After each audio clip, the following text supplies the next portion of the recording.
Okay, so in this video, we're going to be going over how to update the firmware on your VOXL 2 I/O board, also known as an M65. So the first thing you're going to want to do after you obtain the firmware binary is to come to our tech docs page here, the expansion boards, VOXL 2 I/O, and then VOXL 2 I/O firmware page. And then on here, you can see our table of contents. We have a lot of good information here. But for the purposes of this video, we'll be focusing on item number 4, how to update firmware, and then specifically via STLink, so item number 4B. So we'll go ahead and jump there now. So here, so we have two options, and this is going to be covering the STLink option for upgrading.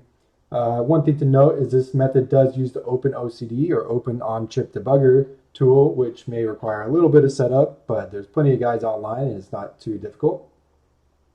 So before you start anything else, you're going to want to make sure that you have your wiring done correctly. So we have a nice table here that will name the connection, the pin on the STLink, and then the pin on the VOXL 2 I/O board. So I could go ahead and show you guys mine real quick. So I have my STLink here. You can see my connections, and this goes from my STLink to J5 on the VOXL 2 I/O board. Okay. And then here's just a nice little diagram to help with getting your wiring set up. So the next step, once you have that done, is going to be placing the flashing script provided right down here onto your host computer. So you can copy paste this into a script, save it, and then might want to run the chmod +x command on your script.